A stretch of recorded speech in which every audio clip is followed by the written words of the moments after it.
Since Water for Waslala began in 2004, vast improvements have been made to water system designs. With a comprehensive, on-the-ground presence, Water for Waslala is able to identify technical challenges and adapt accordingly. This approach allows the highest quality standards possible, which means cleaner water, increased sustainability, and healthier lives.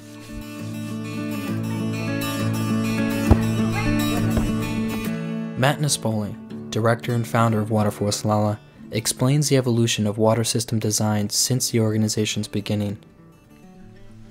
So here we are at a spring in a community called El Guavo. This system was built in 2003 before Water for Waslala began.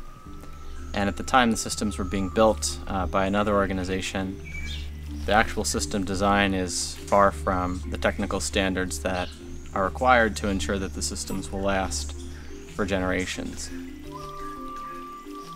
As you can see, the water comes into this intake and flows through a rubber tube to the actual community tap stands. These tubes that were used to supply the community are made of cheap rubber and have a shelf life of maybe 5 years. And actually in this case, the tubes lasted for 2 years and needed to be replaced. Because there's no cover on the actual spring intake, various contaminants like leaves and twigs and other things that may have been contaminated from human and animal waste can enter right into the spring that's eventually going to end up in people's tap stands and people's glasses.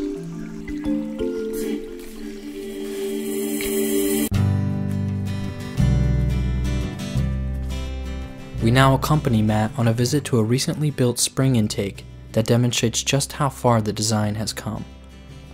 So right now we're in Las Nubes and we're here visiting a system that was built by Water for Waslala in 2009. This spring is completely enclosed now with concrete walls. So the water that used to come out and flow downhill is actually being captured by the spring intake and is completely protected from any contamination.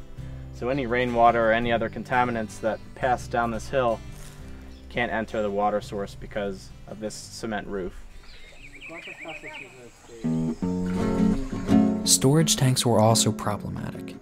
Here we see a tank built before Water for Waslala began. We can see that tanks weren't covered and were left exposed to foreign contaminants. The tanks were also too small and weren't able to meet the community's demand. Fortunately, storage tanks are now built differently.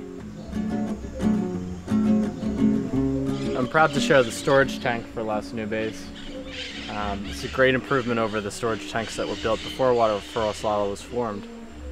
As you can see, the storage tank itself is much bigger than the storage tanks that were built in the past. That's to accommodate more houses in the future that will move closer to the distribution line and they can easily connect to the system. The storage tank is completely enclosed by cement. There's a cement roof and there is a door at the top of the storage tank that is locked, so there's no possible way that the water inside can be contaminated. There's a protective fence around the pila to prevent any animals from coming up to the pila and damaging the walls. So the water can continue on from the storage tank onto the houses and the school without any possible chance of contamination.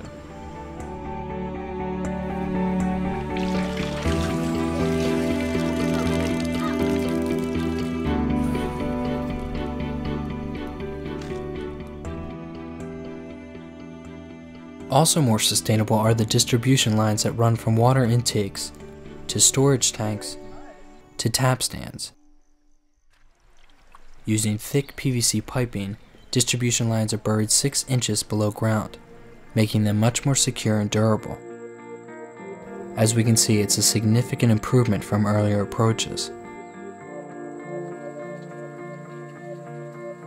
Finally, tap stands. Today's tap stands are supported with concrete beams to maximize strength and have their own valves to cut off water during leaks or repairs.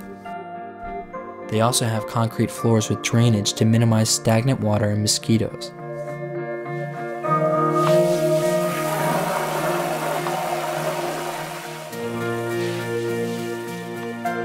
Maintaining high technical standards means constantly monitoring and evaluating each water system's functionality and sustainability, the effects of which allow Waslalans access to the clean drinking water they deserve for an entire lifetime.